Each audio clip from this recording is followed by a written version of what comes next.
right, we're back with another one live. It is buff time, baby. What time is it?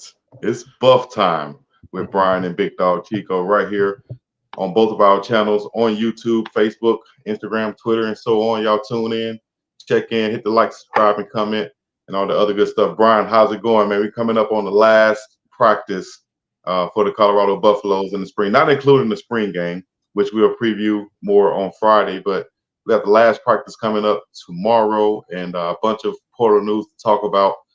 What's going on? How you been? I've been good. Obviously, we're doing this a little late. My son had a baseball game tonight, and you had some things going on with family as well. So, kind of a late night one, but I'm doing well, and I can't believe the spring is just about over. I mean, it's crazy that they're already at practice 14 tomorrow, and then the spring game on Saturday. It goes by so fast, but it's gonna be fun to see the Buffs finally in person. We've all watched the well-off videos, and we see little snippets of practice, but it's gonna be fun to finally see these guys in person on Saturday. Exactly, and we had some running backs get up out of there, and so it leaves us with like 3 on the roster, I think, and a lot of load to carry for the spring game, unless we just see a whole bunch of passing. What do you anticipate back there with Charlie Offerdahl, Michael Welch, and our walk-on you could tell us about? Yeah, Christian Serum. We were joking beforehand, so we had to stop talking about running backs because every time you and I, we get excited about the role that a certain guy can play, he then enters the transfer portal. But we've talked about Michael Welch a lot too in the couple shows we've done, and he's obviously had a really good spring. I'm excited to see him, because he has looked very good in the videos we've seen. I want to see him live. I'm curious to see what he looks like, and Charlie is a guy that I know I've seen him several times over the last couple of years as he's been with the Buffs for a few years. So I know what he can do, and we've seen it on Well Off, and Charlie just keeps being a playmaker. And then Christian Serum, I've heard that he's had a good spring as well.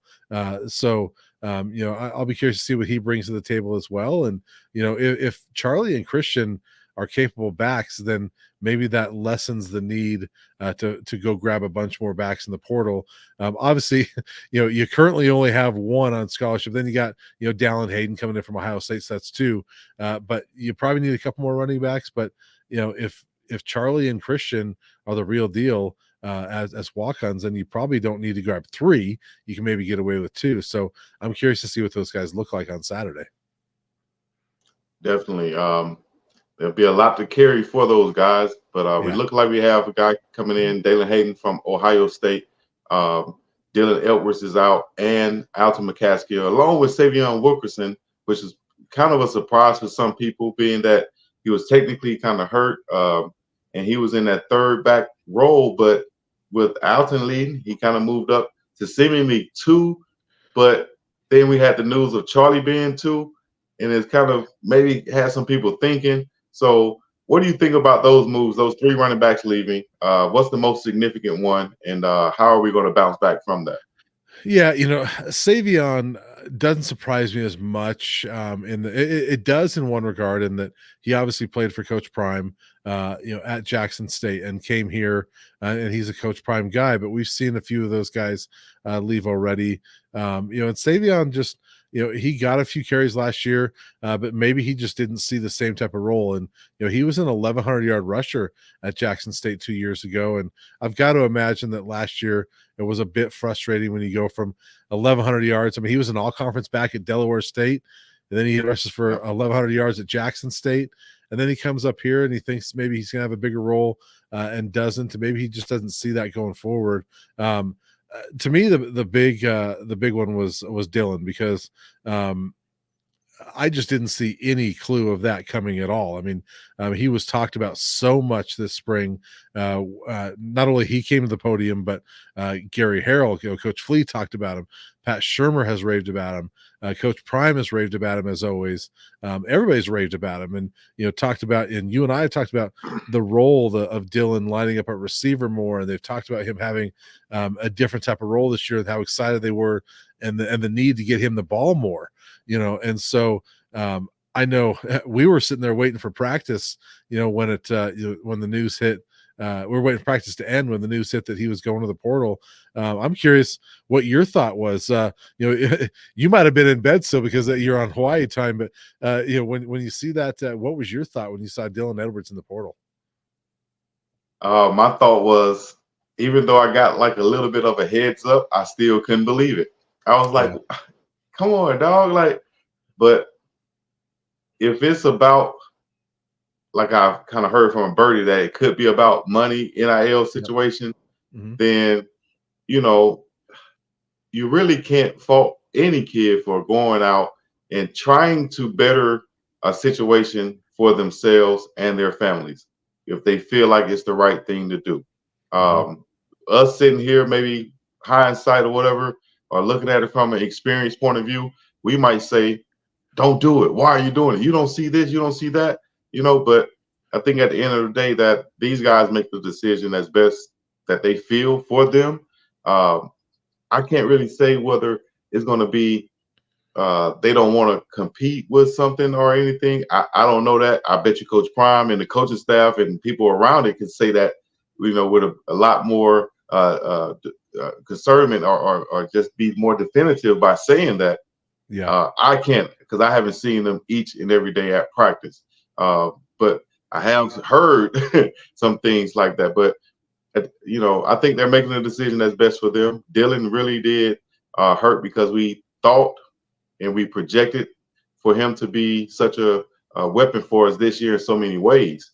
But maybe he saw something or heard something that we didn't see, or felt like he could do the same thing at a different school that suits him better for whatever his goals and thoughts are. So, much more power to them. But all we have to do is do what Coach Prime been doing anyway, and that's replacing, what needs to be replaced. Like I said before, I think the line to get into Colorado is way longer than the line to get out of Colorado. Secondly, you got to think about it, right? Coach Prime made the analogy of groceries into a new place that you're moving into. I did the same thing last year. And in any situation, the first year when you buy something, the next year when you come around, you got more money to purchase and you kind of know exactly what you need now. You filling in places. You might take away some stuff that never did fit, but you had to fill the refrigerator up. You had to fill it up. So you might have bought some things that might be a little bit off brand, but they feel the need at the time. So now I could probably go back and get the name brand almond milk, not just the almond milk. You know what I'm saying? And it'll be that much better quality, that much better fit for what we're looking for to have in our cupboard, in our refrigerator. So that's what I think it is. We're upgrading even the lowest levels on the rosters. I think we're still upgrading them. The couple ones that's leaving that really contributed, we're finding a way to replace them with guys who have that same level of talent, like the Dalen Hayden from Ohio State. That's what I think we're at right now. Yeah, and with Dylan, I think most of these guys are leaving. I look at him and say, certainly that guy probably was not going to play a ton here, and I can see where he wants that opportunity somewhere else. With Dylan, it's kind of interesting because I'm with you that if it is a money thing, it's hard to fault the kid. I mean, you can be mad at the system right now if you don't like it, but not the kids if they're going to chase the money, because that's the way it's set up. And I don't know if that's the case, but if people talk about Kansas State, I don't know. Don't hate the player, hate the game, Ocho. That's don't right. hate the player, hate the game. That's right. And people have mentioned Kansas State or whoever it is, wherever he lands. If somebody's going to throw $250,000 at him that CU couldn't offer, then you can't fault that. The only other thing that I could see with Dylan was that maybe he, as he was going through spring and he talked about playing more receiver, maybe for him he just looked at it and said, he wants to be more of a running back and not as much of a receiver. So I don't know. I'm just speculating right now, but that's the only other thing that would make sense to me, is that as spring went along, maybe Dylan didn't like this role as much, and with receiver, maybe he thought, how am I going to get the ball with all these other guys playing receiver? How am I really going to get the ball as much as I want to? Dylan's a guy that I think needs the ball in his hand a lot. And I think that he's an explosive guy. I still love the kid as a player. I think he's going to be really good wherever he goes. But that's the other thing I can think of. If it's not money, maybe he just didn't feel comfortable in the role. I can't imagine he was a problem guy. I can't imagine that this was something that he didn't like the system or he didn't like the team or anything like that, because he's a Dion guy, right? I mean, as we know, he grew up, he played for Prime as a youth, and that's a big reason why he came here. And so it makes me scratch my head a little bit with him, but the rest of the guys, it makes sense. Dylan's the only one that I kind of look at and say, man, that's a tough loss, and I wish that I wish we knew what was going on with Dylan, because I think that's a tough loss for them. All right, for everybody in the chat who doesn't know whether we're live or not because they're surprised we're so late, this is an LNL, a late night live. Bigg Dogg Chico. We got Brian Howell, BuffTime podcast with Brian and Chico, premium primetime Buff talk right here. And so anybody checking in, wherever you're checking in from, you can put your city and your state or your country in the chat and let us know that so we can give you a shout out. You can hit the super thanks. You can hit the follow, subscribe, and all the other good stuff, man. For myself and Brian right now, join the pages, become a member. Brian is on buffzone.com. Check him out each and every day with all the updates and special reports and things, insights for Colorado Buffaloes football and basketball, correct? Or all things. Buff. Yeah, my colleague Pat Rooney does a great job covering the men's basketball. I do women's basketball, and then we also, do a lot of stuff with all the other sports, lacrosse and soccer and things like that. So really, everything Buffs will be on Buff Zone. Everything Buffs will be on Buff Zone. We got people checking in from New York. We got Ghana, West Africa in here. Oh, nice. Who else we got? Hey, y'all let Brian know where we checking in from. Guys, we international out here. New Zealand, 5:43 p.m.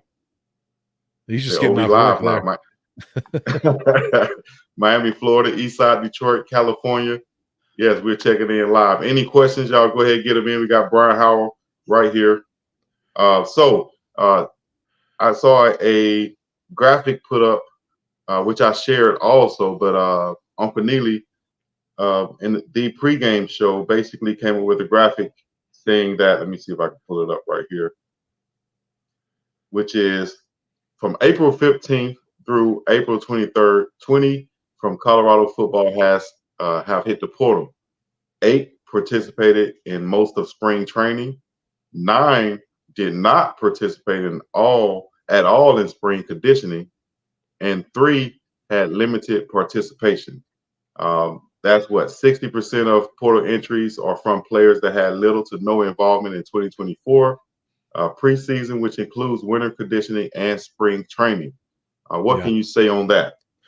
Yeah, and that's the thing is that, people do see a lot of those numbers, and I'm glad Neely put that out, because it does explain it a little bit better, because that number includes some guys that have really not been with the program, for a while. A guy like, DV Harris,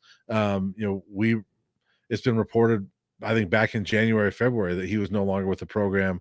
Some of those guys went or kind of left the team a while ago. And so they're just now having the opportunity to put their name in the portal. So it looks like it's a bunch of guys leaving in the spring, but it is really, I think it's about 11 or 12, like Neely was saying, that have left the portal this spring. And, that's scholarship guys, the long snapper. Oh my gosh, what's his name?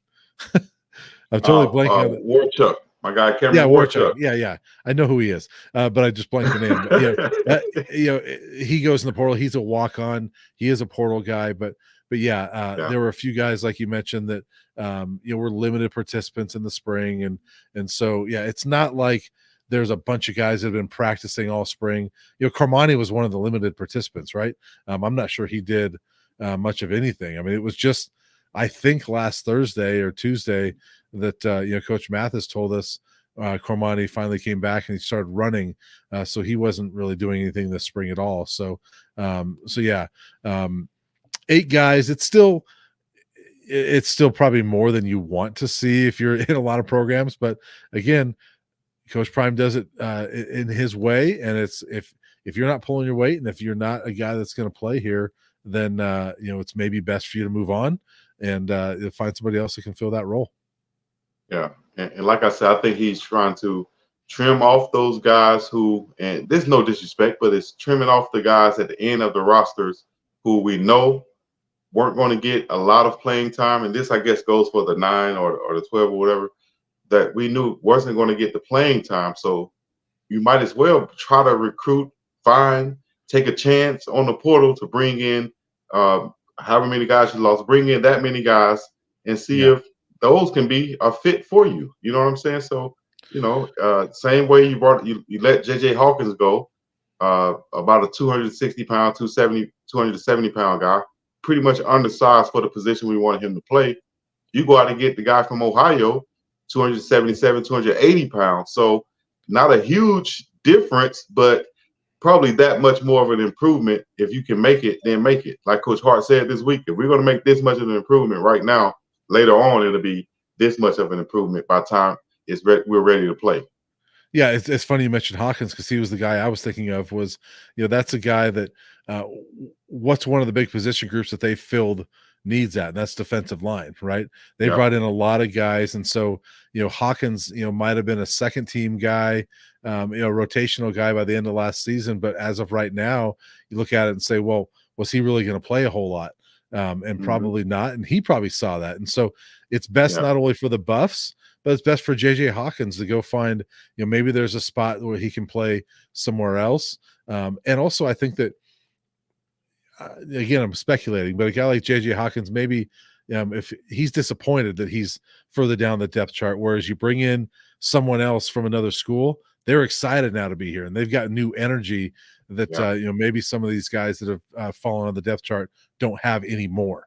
Because they're disappointed they've fallen. So you bring in new energy, and that right there can be a big difference. Great point right there. You definitely get some points on that one, Brian. I like that because that's true. That's definitely true.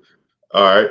Let's see here. Talking about more additions. We did try to bring in, or you did bring in the 2 linebackers, from Charlotte and Tennessee. I haven't heard anything yet as far as whether they'll be in for sure or not. But are those guys you would consider must-haves? If not those 2, then maybe another 2. But is linebacker additions a must-have right now? Yeah, I think so. And I think, we maybe even touched on it a little bit before, but I do think linebacker is a spot that they need some more people. I like I'm blanking on everybody's name tonight, but Levanta Bentley, obviously, I like the way he played towards the end of last season. I like him as that starting guy. I like Trevor Woods there. He's a little bit undersized, but I think if those are your starting 2, you're okay there. But we don't really know what they have depth wise, and Wester is doing a good job out there from what we hear. But you need some more guys at linebacker and to feel better about that spot. I think that again, Coach Prime said last week, he goes linebackers.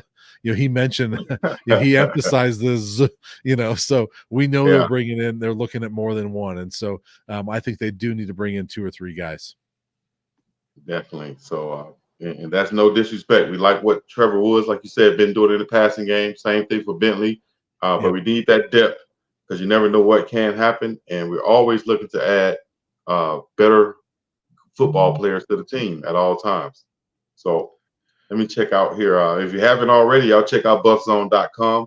You'll see the latest headlines like this one. CU Buffs leaning on veteran duo of Shiloh Sanders, Cameron Simmons-Craig at safety. We saw new defensive coordinator, former safety at William & Mary, and former safeties coach at Cincinnati Bengals, Robert Livingston, speak this past week amongst other coaches and players. But we saw Robert Livingston and Cameron Simmons-Craig speak. I see you did an article. Talk about some of the things that you heard from Coach Robert Livingston that kind of stood out to you.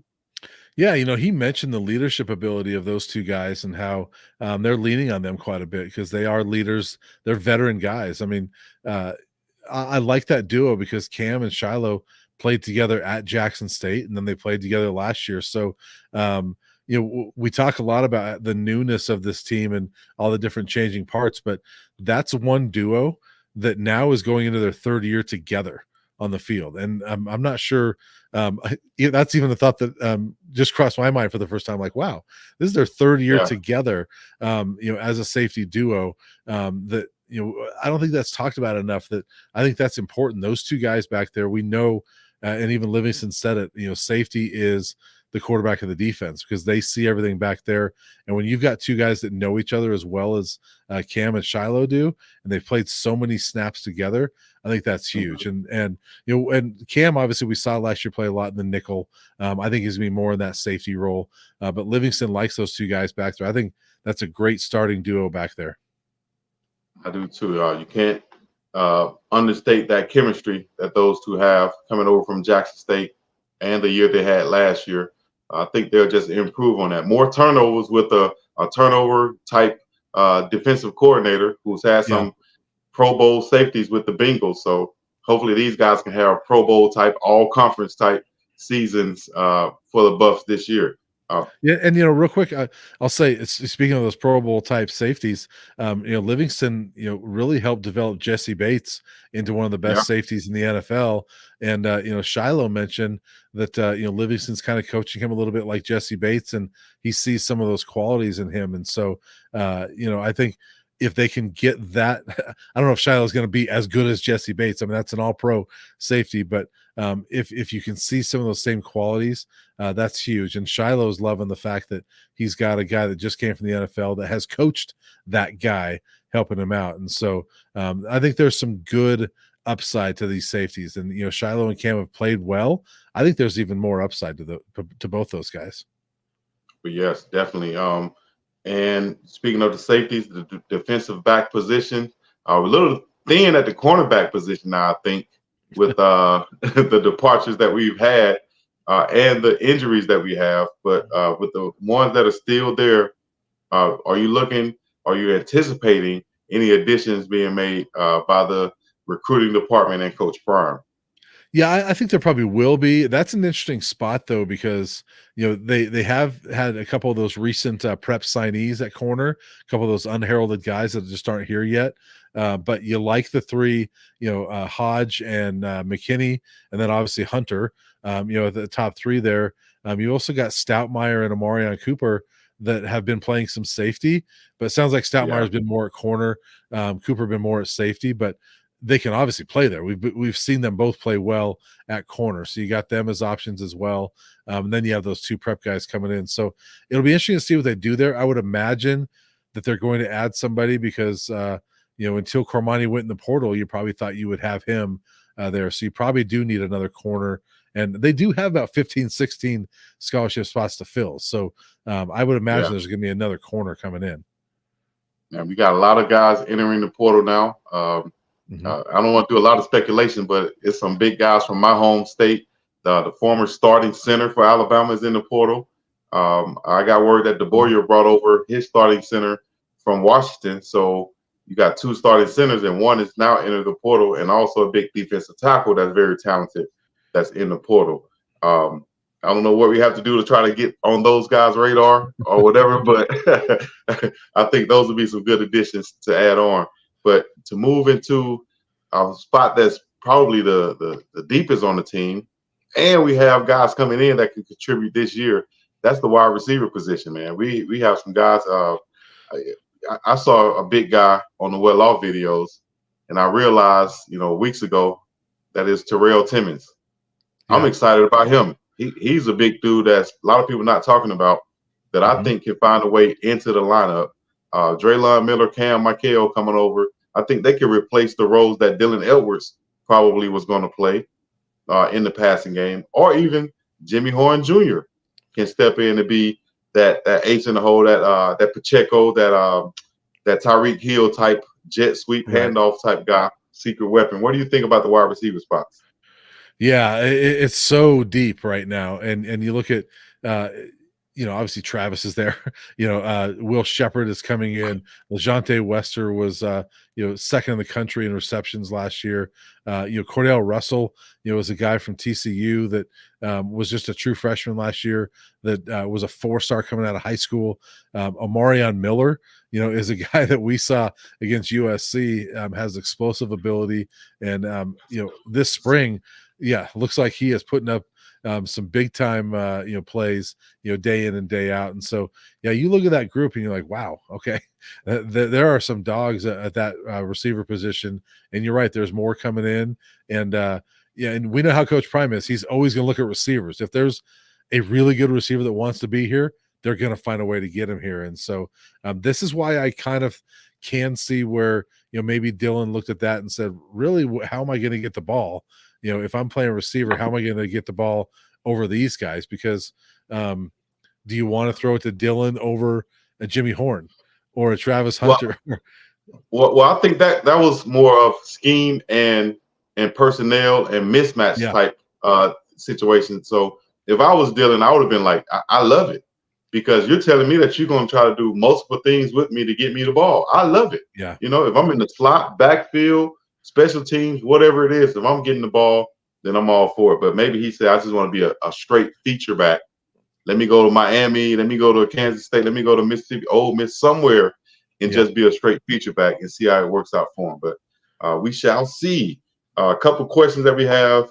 One, we're going to talk about players in the NFL draft and where we think they might end up and go.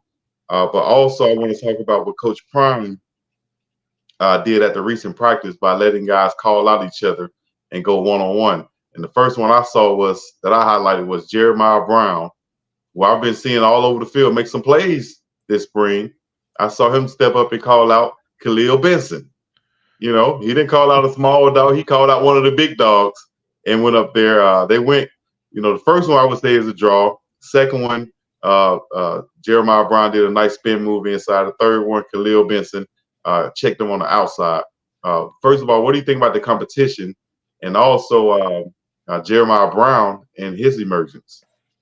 Yeah, Jeremiah is one that I think people have been excited about since he got here. And I think people were maybe a little surprised that he didn't play as big of a role last year. He was such a key to Jackson State's defense 2 years ago. And his potential is off the charts. And you have to love a guy that calls out the big offensive lineman and says, I want to go one-on-one with him. You asked about linebackers. That's a guy that if Jeremiah Brown steps up and can fill a role like that, maybe you don't need as much in the portal. There's some guys there that are already here that could step up and fill some roles. Jeremiah's got the ability. I just love to see him fill that role and have that opportunity to make some plays for the Buffs, because I think that the ability is there. Yeah, me too. But the competition level at practice, just to be able to have a guy step up and do that when Coach Prime say call out somebody, I love it. That's what I want to see. That's what I would love to just Coach Prime to just continue to build off of. Them type of dogs that he's talking about that he want to bring in. Everybody might be on a different levels as far as development goes in their careers, like Jeremiah and Travis, so to speak. But all of them have that mentality, that dog mentality. Yep. They're all going to be smart, fast, tough, disciplined, with character, like Prime says. And I think Jeremiah checks those boxes, as a linebacker and as a player. So, one thing we've heard from players that have talked to us is that the competition level, the want to compete at practice is there more so than last year. And some one-on-one type of things, and in the weight room, that want to compete is more than it was a year ago. Yeah. All right. We got the NFL draft. Let me see. Put your cities and your states in there right quick. But we got the NFL draft coming up, right? They got the first days. It's going to be today, actually, for some people, and tomorrow very quickly for us. Where do you see some of our guys going after the pro day and the season that they put up? Do you see anybody getting drafted, maybe late round, and getting the opportunity, free agency? What do you see, or what have you heard? Yeah, I think Zay Weaver is probably the most likely to get drafted, and it depends on the draft is so funny because so much of it depends on who you impress, and you only need one team to really kind of fall in love with you as a prospect to take you. I don't see Zay. Nobody's going to go in the first round from CU. Second day is rounds 2 and 3. I'm not sure if I see anybody going that day either. I think Zay's probably a third day guy. And it's just a matter of which team really likes him. And scouts have told me in the past, there's two positions that there's a ton of guys every year, and it's receiver and corner, and you got to do something special to really stand out. And so we know Zay's got special talent, but if there's one team that really likes him, then he'll get taken. And if there's just not one team that really loves him, then he won't. But I think he's the most likely to get taken. I think Jordan Dominic is one that could get taken, because he's been productive in the SEC and the Pac-12 now, ACC as well. So he's done it in 3 different conferences, and so you have to like what he's done. So I could see him maybe somebody taking a late round flyer on him, but beyond that, I'm not sure if I see anybody getting drafted. But I think there'll be a handful of guys that get those undrafted free agent contracts right after the draft. Yes. Shout out to Rod Ward also. Came in, did some impressive things at Pro Day, and at some of his workouts, ran the 4.4. I think he should be able to step in there and get a chance as far as, at the very least, a free agency deal, along with like Jordan Dominic, maybe even D-Mac, or get a chance or get a shot. Or both of those defensive ends, D-Mac and Austin, get a chance, whether it's in the league or the what is USF now or the XFL? XFL now, the Rock has? USFL, right? USFL, one of them. UFL or the XFL, either one of them. They paying money to play football. So, holla at your boy if I'm one of those guys going into the draft. You know what I mean? You want to pay me to play football? Yes. Let's go. With a chance to move up, And you're right. There is a handful of guys that I think will make some money playing football. It may not be a ton of money right off the bat, but I think there is a handful of guys that were seniors this last year that will make some money. I mean, Jawan Mitchell is another one that, we didn't get to see him a lot as a Buff, because, he had some off the field things going on, obviously, but clearly a talented player. I mean, he led, Tennessee, was it Texas or Tennessee? He led one of those 2 teams in tackles one of those years. Yeah. And he played for both of them, but I think it was Tennessee. He definitely led them. Yeah. And, had good years with both of them. He was productive in the few games he played for the Buffs. And so he's a guy that if he can, kind of get things straight, and keep his head down, I think he's a guy that is talented enough that he'll get signed somewhere. Yeah. I have a good question right here. Shout out to B. Wilk, who always supporting, coming in from Colorado. But is it a way, because like he said, the weather in April is always hit or miss, or a disapproved month in Colorado. Do you think the spring game can be moved, or to let everybody in the chat know how, if you know how it's broken down and why maybe Coach Prime kind of splits up his practices the way he does, and how the spring game ends up being on that last Saturday in April. Yeah, a lot of them, obviously, teams are going to, some have already had their spring games, some have been done for a few weeks, but this is just when the Buffs set theirs up. And can it be moved? Most likely not, because you have TV, you have to worry about the TV aspect of it. And I know it's only the Pac-12 network. People can say what they want. No. Hold on. No, because I see in the chat, maybe I asked that wrong. Not moved now, but I mean, planned out to where it's not even in April, because obviously April has been a month to where, it has unfavorable weather in Colorado. So is it a way to where maybe it's a May spring game or something like that? Yeah. Usually not May. I think almost everybody's done by this Saturday. I'm not sure if anybody will be that late, but we have seen it go pretty early. Mike McIntyre, when he was the head coach here a few years ago, they started spring ball in February. And if I'm not mistaken, their spring game might've been in March.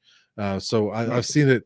I've seen some teams that'll go early, but again, you could always that's still a weather issue in Colorado. So I'm not sure if I've ever seen it go as late as May, and I might have to look around the country, but I'm not sure anybody really has their spring game maybe the following Saturday, the first weekend in May, but I don't think anybody really goes. There's somebody says there are some on the 3rd. So yeah, there must be some on the 3rd, but I don't think anybody goes even into the 10th, because then you're looking into finals weeks. For a finals week for a lot of academically, finals week for a lot of kids, you don't want to deal with spring game that week, and so it's just an unfortunate thing. You have to deal with weather. There have been, now I know a lot of the Prime fans that are just following Colorado. You saw the snow last week or last year. We're going to see some rain probably this Saturday. You're thinking, man, it's always bad in Colorado. There's been a lot of really nice weather spring games in Colorado. It's just, it has not been unfortunate last year and what the forecast looks like this year.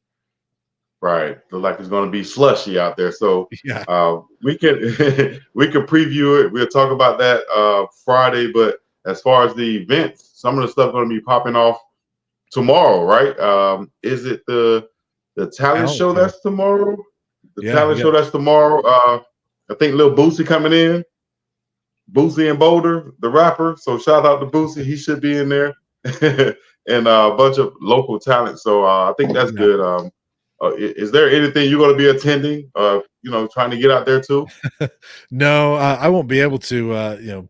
I'm helping coach my son's little league team, and we got practice on Thursday night, and we got a game on Friday night when Prime's gonna be hosting the that fundraising dinner, the booster dinner on Friday night, and then obviously Saturday's the spring game, so I'll be at that. And then Saturday night's the Lil Wayne concert, and I won't be at that either. But there's a lot of fun events, and it'll be interesting to see how well attended all those things are. And Prime told us last week that there's a lot of really good talent for that talent show on Thursday night. So anybody that is in Boulder or in the vicinity might want to check that out.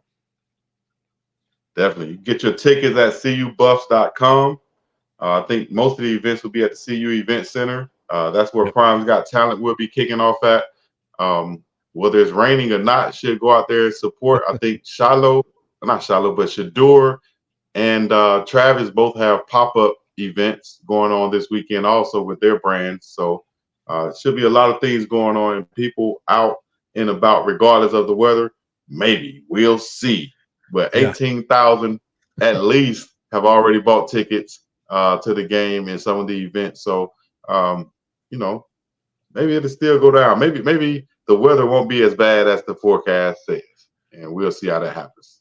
Well, that's the one thing with weather people, right? Is you never know.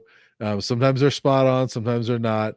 It does not look great for the forecast. Looks like the highest chance of rain on Saturday is right in the middle of when the spring game is, and so we'll see if that actually comes to fruition. The forecasters out here, the weather people for local news are already predicting that the Rockies game will be postponed, and that it's going to be a soggy spring game. So we'll see. And I will say, my last update, there's over 20,000 sold. So I'm going to try to find out tomorrow if there's more of an update. I did see a question right there. Is 18,000 a lot? Break it down to him. I was going to get on that. Yeah, it depends on how you look at it. Obviously, last year was a sellout. There was 47,000, and so 18 is not, and 20 is not a lot compared to that. But prior to last year, the spring game record attendance at Colorado ever was 17,800. So in relation to CU history, yes, 20,000 plus is a lot, because this will be, I imagine it's not going to be near as much as last year.